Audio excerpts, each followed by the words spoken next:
একটা ইবাদতের নেকি ভারী, তবে সবচেয়ে ভারী নয়। আর একটা ইবাদতের নেকি ভারী। দেখেন আমার দিকে। আবু হুরায়রা রাদিয়াল্লাহু তাআলা আনহু বলেন, রাসূল সাল্লাল্লাহু আলাইহি সাল্লাম বলেছেন, কালেমাতানে, দুইটি বাক্য, খাফিফাতানে, উচ্চারণে হালকা, হাবিবাতানে এলা রহমানে, রহমানের নিকটে প্রিয়, সাকিলাতানে ফিল্মি জানে, দাঁড়ি পাল্লাই ভারী, সুবহানাল্লাহি ওয়া বিহামদিহি সুবহানাল্লাহিল আযীম। সুবহানাল্লাহি ওয়া বিহামদিহি সুবহানাল্লাহিল আযীম, সুবহানাল্লাহি ওয়া বিহামদিহি সুবহানাল্লাহিল আযীম। এর নেকি ভারী, তবে সবচেয়ে ভারী নয়। তবে সুবহানাল্লাহর চেয়ে ভারী, আলহামদুলিল্লাহ এর চেয়ে ভারী, আল্লাহু আকবার এর চেয়ে ভারী।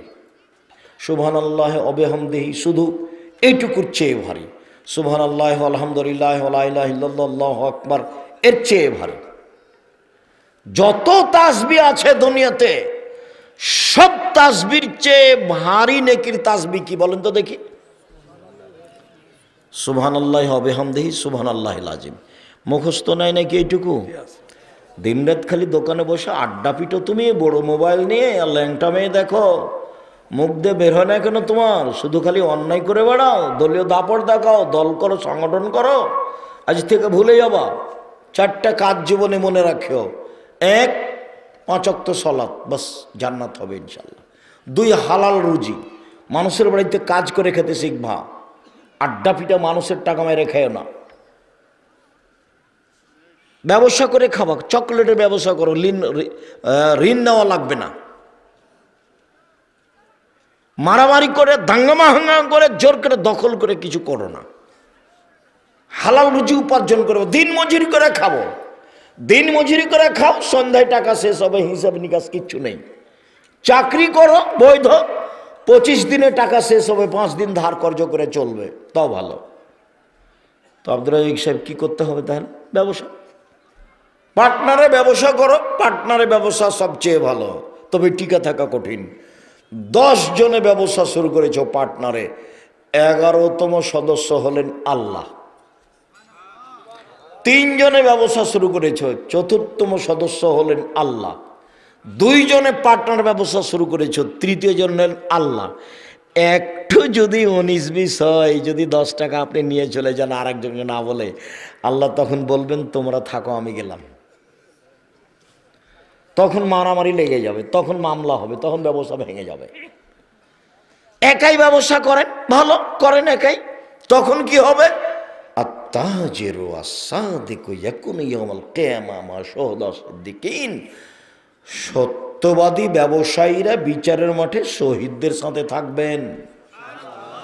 সত্যবাদী ব্যবসায়ীরা বিচারের মাঠে সিদ্দিক, সালেহ, সৎ মানুষদের সাথে থাকবেন, নবীগণের সাথে থাকবেন। আবার বলছেন আত-তিজারাত মাল কিযব ওয়াল হালাল।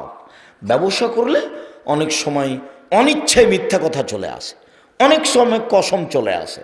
অতএব পৃথিবীর মানুষ একটা বুদ্ধি বলে দিই, আল্লাহ রাসূল বলছেন হাসুবুহু বিসাদকা, ওটা দান করে ওটা মিটিয়ে দাও, দান করে ওটা মিটিয়ে দাও।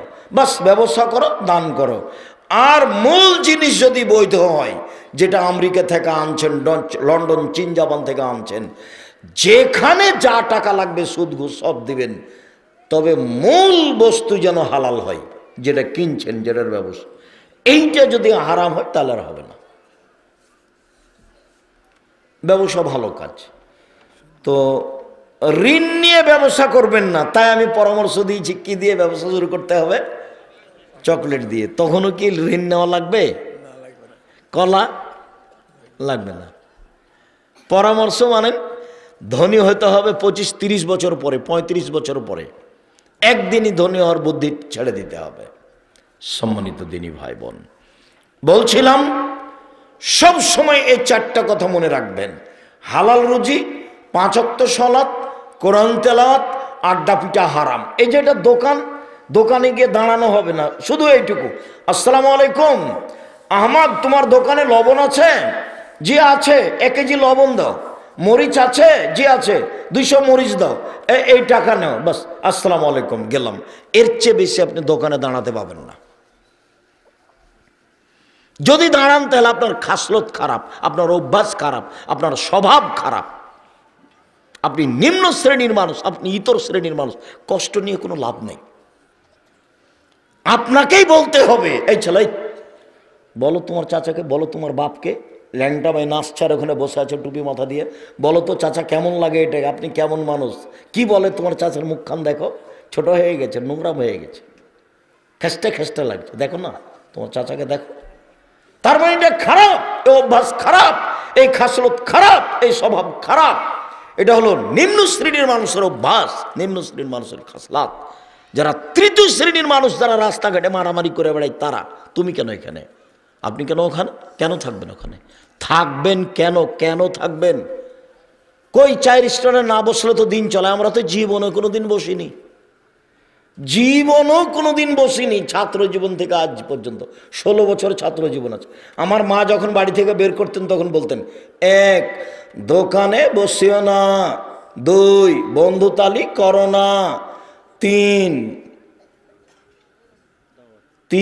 দাওয়াত খায়ও না, 4 1 দোকানে বসিও না, 2 প্রাইভেট পড়ায়ও না, 3 দাওয়াত খায়ও না, বন্ধুতালি করো না। এই 4টা কথা বলতে আমার মা। দোকানে বসিও না, প্রাইভেট পড়ায়ও না, বন্ধুতালি কারো সাথে করো না, দাওয়াত খায়ও না। এভাবে আমার মা বলে পাঠাতেন বাড়ি থেকে বের করার সময়। তো আপনি ছেলে রেখে আসেন প্রতিষ্ঠানে, পরের দিনই দেখতে যান, কাঁধে তখন নিয়ে চলে আসেন। তা আমি খুব কষ্ট পাই যে আপনি দিন রাত আমার বক্তব্য শুনলেন, তবে একটু আপনার পরিবর্তন আসলো না। তো আমরা একদিন নাচল মাদ্রাসাতে পড়ছি, আসবো না, সেই জন্য নদীতে সাঁতার দিচ্ছি, অনেক দেরি করে আসছে। তা আমার মা ভাত টাত রান্না করে না রেডি হয়ে বসে আছে। তো এখন আমি এসে বলছি যে আজকে যাব না। তো আমার মা খাওয়া রেডি করেছে, খেয়ে নে যা। তো খেতে বসেছি, তো বলছে আজকে যেতে হবে। আজকে যাব না, দেরি হয়ে গেছে। না যেতে হবে, যে আজকে যাব না, না যেতেই হবে, যেমন জোর করে বলে যেতে। বলছি খাবো না। তো খাস না। তা আমি উঠে গেলাম। তখন এখন আমি ব্যাগ নিয়ে হাঁটছি, তা আমার মা বলছে টাকা নে। তা আমি বলছি টাকা নিব না। যা নিস নে যা। তা আমি টাকা ছাড়া খাওয়া ছাড়া বাড়ি থেকে বের হয়ে গেলাম। তা আমার মা নরম হলো না, চলেই গেলাম। আমার মায়ের ছেলে বেশি এ কথা নয়, আমার মায়ের ছেলে মেয়ে তো কম, আমরা খুব সাদের। আমার মা আমার পিছে হাঁটতে হাঁটতে, যেদিন আমি ইন্ডিয়া যাই, প্রায় নদী প্রায় কিলো কাছাকাছি চলে গেছে, পিছে পিছে বলছে আর বলছে পুলিশে মারবে, যাস না পুলিশে মারবে। এই দৃশ্য যখন আমার মনে হয় তখন আমাকে ভিন্ন ধরনের লাগে। আল্লাহুম্মা গফিরলাহু ওয়ারহামহু, আল্লাহুম্মা গফিরলি আবি উম্মি ওয়ারফাদার জাতাহু ফিল মাহদিন ওয়াসসালাহু ফি কবরিহি ওয়া নাব্বিরুল্লাহু ফি। সম্মানিত দিনী ভাই বোন, বলছিলাম সদাচরণ। দেখেন একটার পর একটা শুরু হলো। আল্লাহ তাআলা বলেন, ইদফা বিল্লাতি হে আহসান। মুহাম্মদ সাল্লাল্লাহু আলাইহি সাল্লাম, আপনি যখন মানুষের সাথে কথা বলবেন, প্রতিপক্ষ যা বলেছে আপনারটা তার চেয়ে সুন্দর হতে হবে। সামনের লোক যা বলছে তার চেয়ে আপনারটা কি হতে হবে? সুন্দর হতে হবে। এই কথা কি শুধু রাসূলের জন্য না আমাদের সবার জন্য? আমাদের সবার জন্য। এই ছেলে, তোমাকে বলছি, তোমার হায়াত লম্বা, বেঁচে থাকো, আল্লাহ তোমাকে বেঁচে বাঁচিয়ে রাখুক। মানুষের সাথে কোনোদিন কথা বললে ওকে অপমান করে খাটো করে বলার চেষ্টা করবে না, জিন্দেগিতে কোনোদিন বলো না। এটা আজকেই শিক্ষা নিতে হবে। রিক্সাওয়ালার মতো হয়েও না। রিক্সাওয়ালার এর রিক্সাটা ওর সাথে বেঁধে গেছে এখনই, এই যে তোমার এতে সাপাহারে বা তোমার বাড়ির পাশে। ও যে বললো, এমন বলা বললো, একবারে মা তুলে আর ঢাকার হলে তো যে ভাষা বললো, একটু পরে এর রিক্সাটা আরেকজনের সাথে লেগে গেছে, তখন ওও বলল। বলো তো এই চালচলন কেমন? এটা কি জিনিস? সামান্য 2টা টাকা নিয়ে ওই ড্রাইভার আর একটা কন্ডাক্টর কন্ট্রাক্টর তোমার কাছে 5 টাকা বেশি চেয়েছে, এই যে তুমি তার সাথে গন্ডগোল শুরু করলে, একবারে নওগাঁতে হয়েছে, শুরু হয়েছে গন্ডগোল, একবারে তুমি নজিবপুরে এসে নামা পর্যন্ত একই রকম চললো। বলো এটা কোন চাল চলন? বলো এটা কোন আচরণ? তোমার চাচার সাথে তোমার আব্বার কি যে হয়েছে, তুমি খালি লাঠি নিয়ে লাফ দিয়ে যে বলছো আয়না তুই বের হয় না, তোকে দেখে নিচ্ছে, আয়না তুই বের হয় না, তুই দেখে নিচ্ছে। এটা কি? তুমি কি পশু? তুমি কি গরু ছাগল? তুমি কি কুকুর শ্রীগাল? তুমি কি হায়ানা? তোমার চরিত্র এমন কেন? তোমার আব্বাকে টেনে নিয়ে আসো, বলো আব্বা মারামারি করে কি হবে আব্বা? আচ্ছা আমার চাচা না হয় 1 ফুট বা 2 ফুট জমি নিয়েই নিয়েছে, কি হবে আব্বা? চলেন তো দেখি। আমার নানার কথা আমার মা নকল করতেন, যে আমার নানি বলতো যে ধান যে মানুষ আশেপাশে কেটে নিল তো তুমি কাটতে যাবা না? যে মানুষে কাটো যাবো, যখন 2 দিকের মানুষের কাটা হয়ে যেত তখন কাটতে যেত। বলছে আগে যদি একটা থোপ আমার দিকে চলে আসে, থোপ বুঝেন আপনারা? ধানের থোপ যেটা, যারা 4-5টা ধান আছে একসাথে, ধানের মোথা থোপ কয়েকটা একসাথে বড় হচ্ছে। তো আবার ওই এখন তো আইল হয়ে গেছে, তখন মেপে ফাঁড়ি দিত, তো ফাঁড়ি দেওয়ার সময় মাঝামাঝি যে ধানের থোপটা পড়েছে ওটা কি করবেন বলেন এবার দেখি? খুব কঠিন জীবন, খুব কঠিন জীবন। আল্লাহ রসুল বললেন, সাহাবিগণ বললেন আল্লাহ রসুল সবচেয়ে ভালো মানুষ কে বলেন তো? আল্লাহ রসুল সবচেয়ে ভালো মানুষ এটাই জিজ্ঞাসা। তখন আল্লাহ রসুল বলছেন মাহমুমুল কালব সাদুকুল লিসান, মুখে যে সত্য অন্তর যার নিরাপদ, মুখে যে সত্য অন্তর যার নিরাপদ সেই হলো ভালো। তো সাহাবিগণ বলছেন যে মুখে সত্য এইটা তো বুঝলাম, কিন্তু অন্তরে নিরাপদ এ ভাষা বুঝলাম না। মাহমুমুল কালব এইটা কি? অন্তরে নিরাপদ এটা কি? তখন উত্তর বলছেন আল্লাহ রাসূল আত্তাকিও নাকিও, স্বচ্ছ পরহেজগার, স্বচ্ছ পরহেজগার, স্বচ্ছ পরহেজগার। স্বচ্ছ তোমাকে একটু বুঝাই ছেলেরা, তোমরা 10ম শ্রেণীতে পড়ো, সবাই মিলে টাকা উঠিয়েছো, উঠিয়ে কি যেন তোমরা কিনবে, তো 2 জনকে পাঠিয়েছ।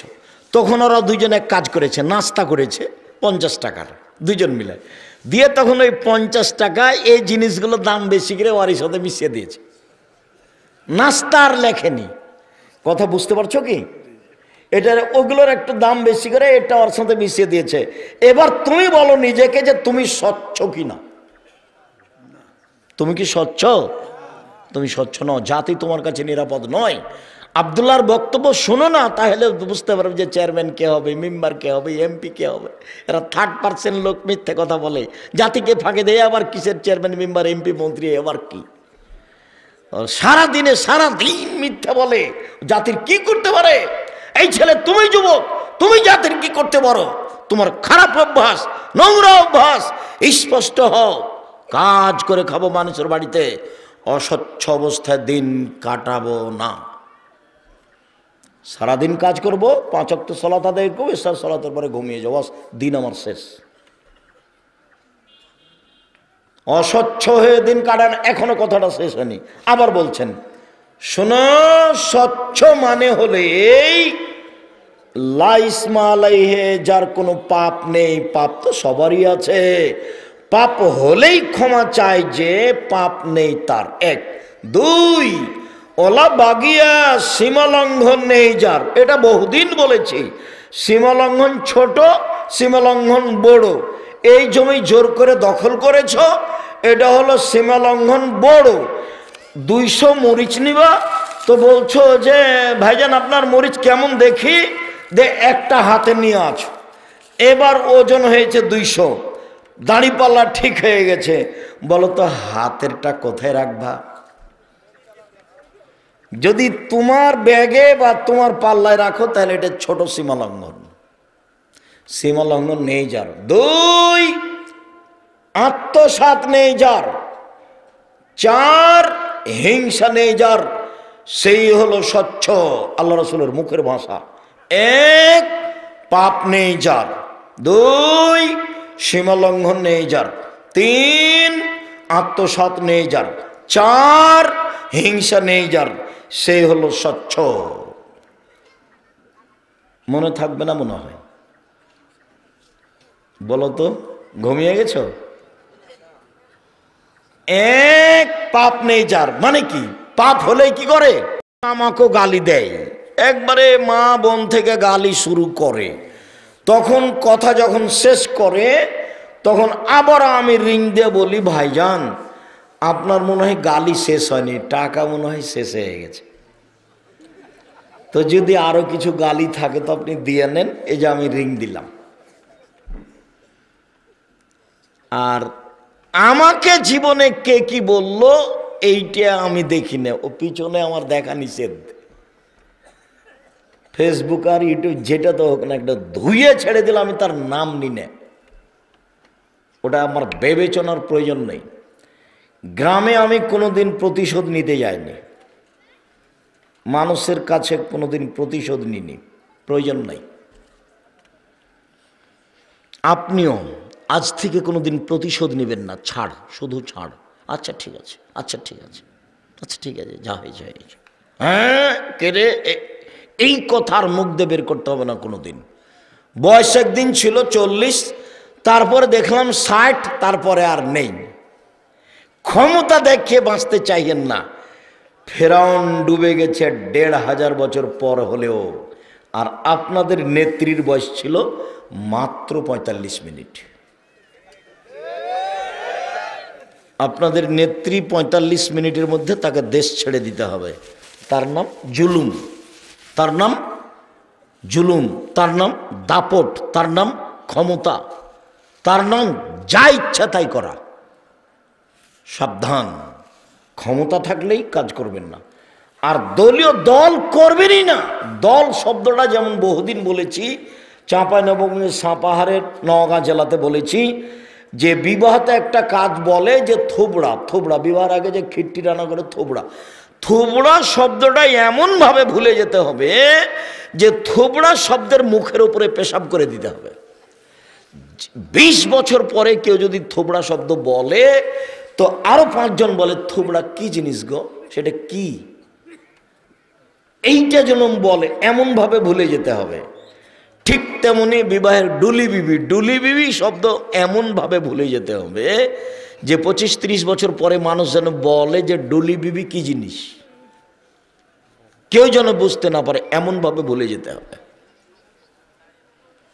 দল করা ভুলে যেতে হবে, দল সংগঠন, দল করা সংগঠন করা এমনভাবে ভুলে যেতে হবে যে একবারে জীবনে যেন মুখে না আসে। চাঁপাইনবাবগঞ্জের ভাষাতে দল করলে আপনি এক শ্রেণীর মানুষকে খারাপ বাসবেন তো বাসবেন, আপনার বাপকে খারাপ বাসতে হবে, নইলে আপনার দলই টিকবে না। দল মানেই ভঙ্গুর, দল মানে একজন আর একজনের বিরুদ্ধে। দল সংগঠন একজন আর একজনকে গ্রহণ করে না।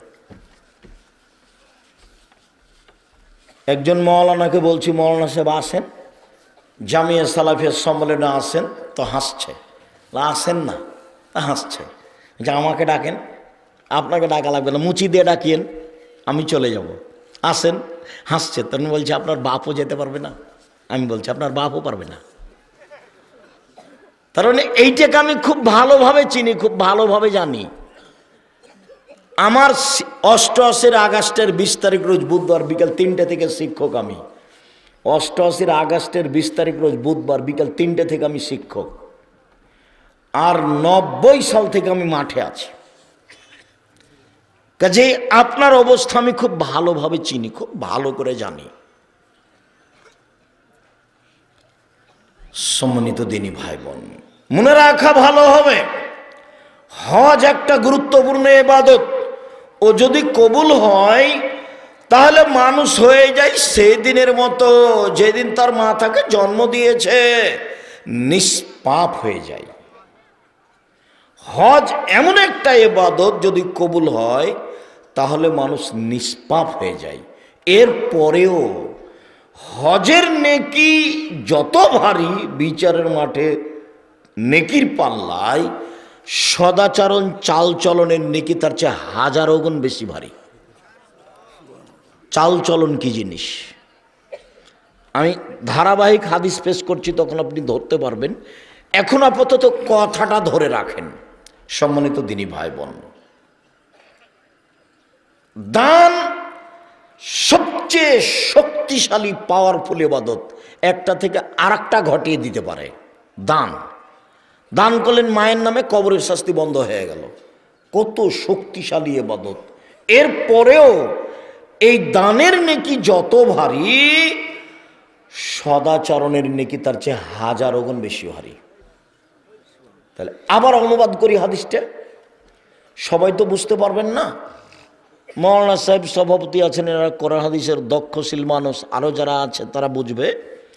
আল্লাহ নবী বলছেন যে ইন্না আফকালা শাইইন, সবচেয়ে ভারী, ওটা ইসম তাবজিল, সবচেয়ে ভারী নেকি ইদাও, যেটা রাখা হবে ফি মিজানিল মুমিন, মোমেন পুরুষ নারীর নেকির পাল্লাই সবচেয়ে ভারী, সেটা হলো আল খলকুন হাসান, ভালো চালচলন, ভালো আচরণ, ভালো চালচলন। মনে থাকবে না কথাটা? এর সাথে কোনোটাই টিকবে না।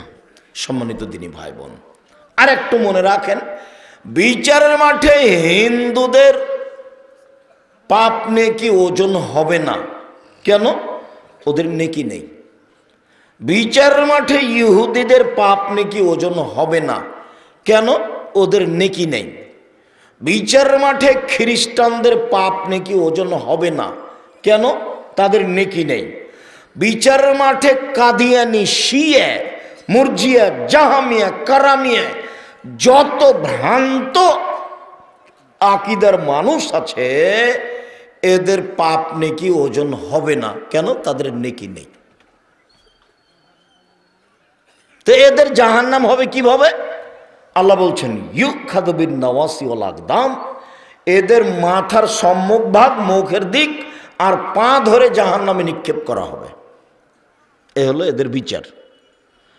আর মোমেন পুরুষ নারী যারা, আমরা আপনারা যারা, এদের ব্যাপারে আল্লাহ বলছেন ফাম্মা মান সাকুলাত মাওয়াজিনুহু ফাহুয়া ফি শাতির রাদিয়া, বিচারের মাঠে যাদের নেকির পাল্লা ভারী হবে, তাদের থাকার জায়গা হবে অতীব সুখ স্বাচ্ছন্দ্যময় জান্নাত। নেকির পাল্লা ভারী হলে। ওয়া আম্মা মান খাফফাত মাওয়াজিনুহু ফাউম্মুহু হাবিয়া, আর যার নেকির পাল্লা হালকা হবে, তার থাকার জায়গা হবে অতীব গভীর গহ্বর হাবিয়া নামক জাহান্নাম। ওমাদরাকা মাহিয়া, মুহাম্মদ সাল্লাল্লাহু আলাইহি ওয়াসাল্লাম বলতে পারেন হাবিয়া নামক জাহান্নামটি কি? আপনার কি জানা আছে? আমি বলি নারুন হামিয়া, তা হচ্ছে জ্বলন্ত উত্তপ্ত আগুন। পাল্লা হালকা হলে জাহান্নাম, নেকির পাল্লা ভারী হলে জান্নাত। এটা আল্লাহ বলছেন। তাহলে পাপ নেকি মানুষের ওজন হবে, এটা বুঝতে পেরেছেন তো? মানুষের পাপ নেকি কি হবে? ওজন হবে। নাযাউল মুযিনাল কিসতা ইয়াউমাল কিয়ামা, আল্লাহ তাআলা বলছেন আমি বিচারের মাঠে